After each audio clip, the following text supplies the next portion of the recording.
اہمیت والی شے ہے، کتنی اہمیت والی عبادت ہے۔ اس میں اللہ تبارک و تعالیٰ نے اسی طرح قربانی کے ان دن ایام کے بارے میں سورہ فجر میں اللہ تبارک و تعالیٰ نے فرمایا والفجر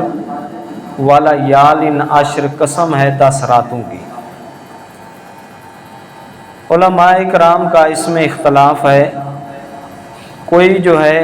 رمضان المبارک کے دنوں کو اہمیت دیتے ہیں کہ ان دنوں کی بڑی فضیلت ہے، اور راتوں میں سے ذی الحج کی پہلی 10 راتیں جو ہیں بڑی اہمیت والی ہیں، اور بعض جو ہے دونوں دنوں کو یعنی رمضان المبارک کے دن بھی اور رات بھی بڑی فضیلت والے ہیں، اسی طرح ذی الحج کے راتیں بھی اور دن بھی پہلے 10 دن بڑی اہمیت والے ہیں، کیونکہ ان دنوں میں اسلام کا جو چوتھا رکن ہے جس کو حج کہا جاتا ہے وہ ادا کیا جاتا ہے۔ حجاج کرام اپنا گھر بار چھوڑ کر اللہ رب العزت کے گھر میں اللہ تعالیٰ کو سے لو لگانے کے لیے، اپنے گناہوں کو مٹوانے کے لیے دور دراز سے پوری دنیا سے سفر کر کے اس گھر میں پہنچتے ہیں۔ ان کے اوپر جو ہے اللہ تعالیٰ نے کچھ پابندیاں بھی لگائی ہوتی ہیں، تو وہ ان دنوں میں حج کرتے ہیں، تو یہ دن جو ہے اللہ تعالیٰ کو بڑے محبوب ہیں۔ نبی کریم صلی اللہ علیہ وسلم کا فرمان عالی شان ہے، جو 9 ذی الحج کو روزہ رکھتا ہے اللہ اس کو اتنا بڑا اجر عطا فرماتے ہیں، 1 سال کے پچھلے گناہ اور 1 سال کے اگلے گناہ اللہ تعالیٰ ایڈوانس اس کے معاف فرما دیتا ہے۔ سید حضرت عائشہ صدیقہ رضی اللہ عنہا، نبی پاک صلی اللہ علیہ وسلم کی گھر والی، ان کے بارے میں آتا ہے کہ وہ جب حج کرنے کے لیے جاتی تھی تو حج کے ایام میں یہ دن آیا کرتا تھا 9 ذی الحج کا، تو اس وقت سواریوں پر یہ سفر ہوتا تھا، گھوڑوں کے اوپر، گدھوں کے اوپر، خچروں کے اوپر، اونٹ کے اوپر، تو وہ دور دراز سے جب سفر کر کے آتی اور حج کے ارکان بھی ادا کرنے ہوتے تو کمزوری پڑ جاتی ان کو، تو روزہ رکھتی تھی، روزے کی حالت میں ان کے اوپر بے ہوشی طاری ہو جاتی تھی، اور جب بے ہوشی طاری ہو جاتی ان کے بھانجے جو ہیں حضرت عبداللہ، وہ فرمایا کرتے تھے یہ نفلی روزہ ہے، آپ توڑ دیں، آپ سے یہ تکلیف جو ہے یہ برداشت نہیں ہو رہی۔ تو حضرت عائشہ رضی اللہ عنہ فرماتی میں نے نبی پاک صلی اللہ علیہ وسلم کو دیکھا، آپ ان 10 دنوں میں اور ان 10 راتوں میں اتنی عبادت کیا کرتے تھے کہ جس کی کوئی انتہا نہیں۔ ذی الحج کی پہلی 10 راتیں اور دن، تو سیدہ عائشہ رضی اللہ عنہ تکلیف برداشت کرنے کے باوجود 9 ذی الحج کا روزہ جو ہے نہیں چھوڑتی تھی، تو نبی پاک صلی اللہ علیہ وسلم بھی یہ روزہ رکھا کرتے تھے۔ آپ نے اپنی زندگی مبارکہ میں صرف 1 حج فرمایا ہے، اور اس کے بعد آپ ظاہری دنیا سے تشریف لے گئے اور اللہ تعالیٰ کے ہاں اس حج پر آپ نے ایک تقریر بھی فرمائی، وہ 10 منٹ کی تقریر حجۃ الوداع کے نام سے بڑی مشہور تقریر ہے۔ تو اس حج پر آپ نے 100 کے قریب جو ہے جانور ذبح فرمائے، 100 جانور جو ہے ذبح فرمائے۔ حدیث مبارکہ میں آتا ہے 63 اونٹ آپ نے اپنے ہاتھوں سے ذبح فرمائے۔ قرآن کریم کی سورہ کوثر میں اللہ تبارک و تعالیٰ فرماتا ہے انا آتیناک الکوثر، بے شک اے میرے پیغمبر ہم نے آپ کو کوثر عطا کیا، فصلی لربک، پس آپ اللہ کی نماز بھی پڑھیے، ونہر اور قربانی کیجئے۔ نہر کہتے ہیں اونٹ کو کھڑے کھڑے برچھا مارنا، اس کی گردن کے اوپر نہ اس کو لٹایا جاتا ہے، تو آپ نے 100 اونٹ جو ہے حج کے موقع پر اللہ تعالیٰ کی راہ میں قربانی کی ہے۔ صحابہ کرام فرماتے ہیں 100 اونٹ جو ہے پیچھے کھڑے تھے، ایک اونٹ کو لے جایا جاتا، وہ آپ کے سامنے ایسے گردن کر دیتا، نبی پاک صلی اللہ علیہ وسلم اس کو برچھا مارتے اور اس کو ذبح کرتے، پھر دوسرا اونٹ لے جایا جاتا، پھر تیسرا، 63 اونٹ آپ نے اپنے ہاتھوں سے ذبح فرمائے۔ پھر نبی پاک صلی اللہ علیہ وسلم نے فرمایا قربانی کے جانور کا جو خون بدن کے اوپر لگتا ہے یا کپڑوں کے اوپر لگتا ہے، وہ بدن بھی کل قیامت کے دن اس انسان کی گواہی دے گا کہ یہ باری تعالیٰ اس نے تیری راہ میں جانور کو ذبح کیا تھا۔ اس خون کے بدلے میں بھی اللہ تبارک و تعالیٰ اس انسان کو نیکیاں عطا فرمائیں گے۔ تو حضرت نبی پاک صلی اللہ علیہ وسلم کے بارے میں آتا ہے آپ نے جب 63 اونٹ ذبح کر دیے، 35 اونٹ جو ہے حضرت علی کرم اللہ وجہہ نے اپنے ہاتھوں سے ذبح فرمائے، اور آپ جو ہے ان اونٹوں کا سارا گوشت آپ نے غریبوں اور مسکینوں میں تقسیم کر دیا، آپ نے ایک بوٹی جو ہے اپنے گھر میں نہیں رکھی۔ سنت یہ ہے قرآن کریم کی جو آیت مبارکہ پڑھی گئی ہے اس میں سورہ حج کی، یہاں بھی اللہ تبارک و تعالی نے فرمایا فَإِذَا وَجَبَتْ جُنُوبُهَا، جب ان کو ذبح کر دو، فَكُلُوا مِنْهَا، اس میں سے کچھ تم بھی کھاؤ، وَأَطْعِمُوا الْقَانِعَ، اور صبر سے بیٹھنے والوں کو بھی دو، وَالْمُعْتَرَ، اور مانگنے والوں کو، سائلوں کو بھی دو۔ نبی پاک صلی اللہ علیہ وسلم نے فرمایا عید والے دن، بڑی عید والے دن سب سے بڑی عبادت یہ ہے کہ فجر کی نماز کے بعد کچھ نہ کھایا جائے، اور جانور کو ذبح کرنے کے بعد سب سے پہلے اس کا گوشت پکا کے کھایا جائے، یہ اللہ تعالیٰ کی طرف سے بندے کے لیے مہمانی ہوتی ہے، اور واحد وہ گوشت ہے کہ اس کا کھانا ثواب ہے۔ بقیہ کھانا اگر تم کھاتے ہو اس میں اللہ کا نام نہیں لیتے، وہ تمہیں ثواب نہیں ملتا۔ ہاں اگر اللہ کا نام لے لیتے ہو اور بچے کے ساتھ بیٹھ کے کھاتے ہو تب تمہیں ثواب ملتا ہے۔ اور نبی پاک صلی اللہ علیہ وسلم نے فرمایا کہ انا آتینا کل کوثر فصلی لربک وانحر، پہلے نماز ادا کرو، جو عید کی نماز ہے پہلے اس کو ادا کرو، اس کو ادا کرنے کے بعد وانحر، پھر قربانی کرو۔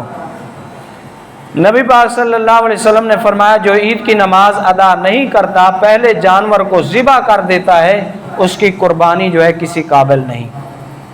اس کو کوئی جو ہے اللہ تبارک و تعالی اجر و ثواب نہیں عطا فرمائیں گے۔ پرانے زمانے میں نبی پاک صلی اللہ علیہ وسلم کے زمانے سے پہلے یہ ہوتا تھا لینا اللہ لحومھا، جس جانور کو ذبح کرتے اس کا خون آ کر بیت اللہ شریف کی دیوار کے اوپر لگا دیتے تھے۔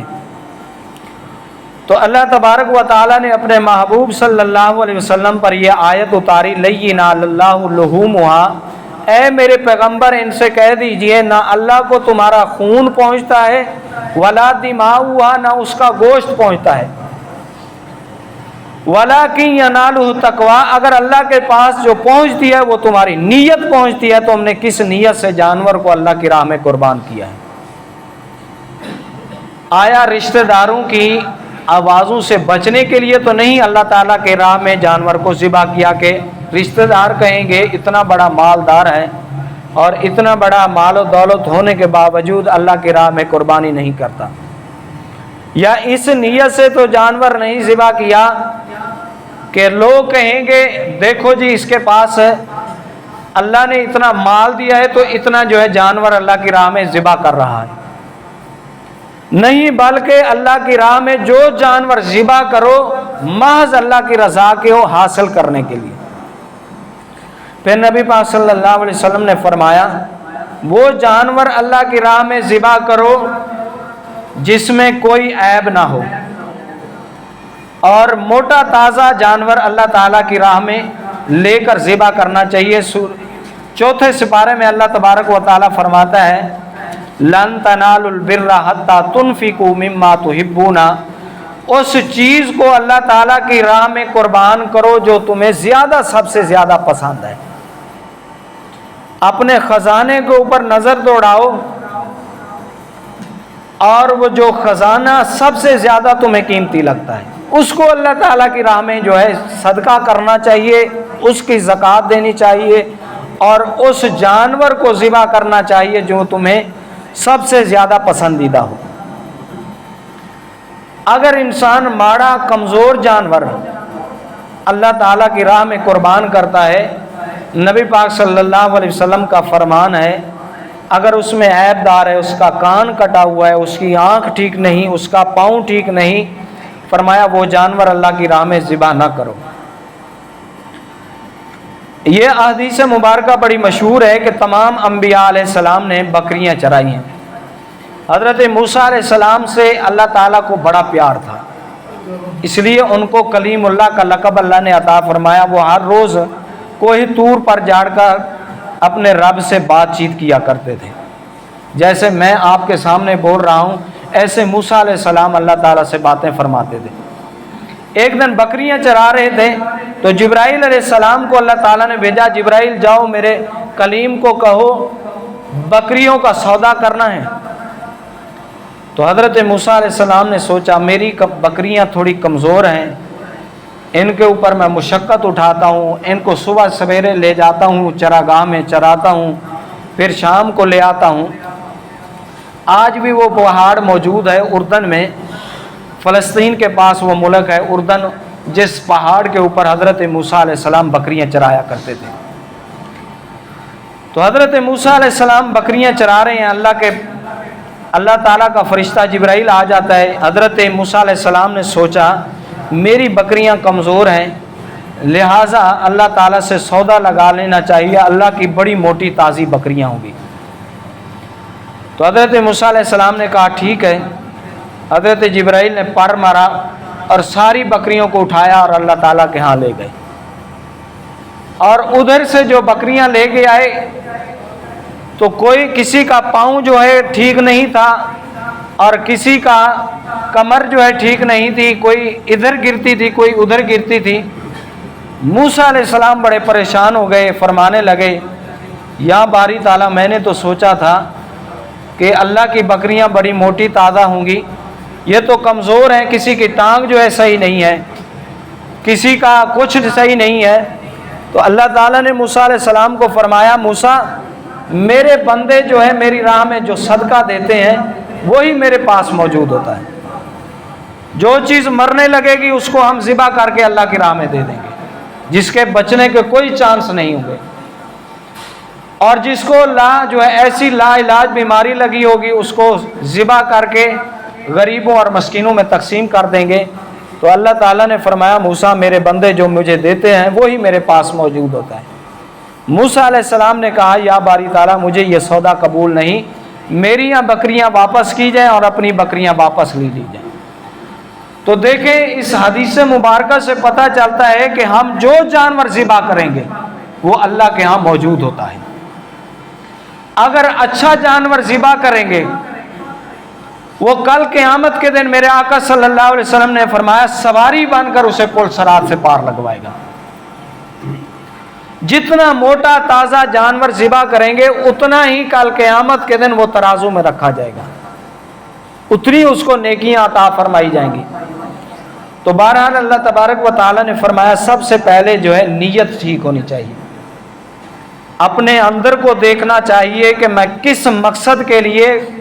کس کو راضی کرنے کے لیے ایسے جانور کو ذبح کر رہا ہوں۔ نبی کریم صلی اللہ علیہ وسلم نے فرمایا جس کے پاس 52.5 تولے چاندی موجود ہوگی اس کے اوپر قربانی واجب ہے،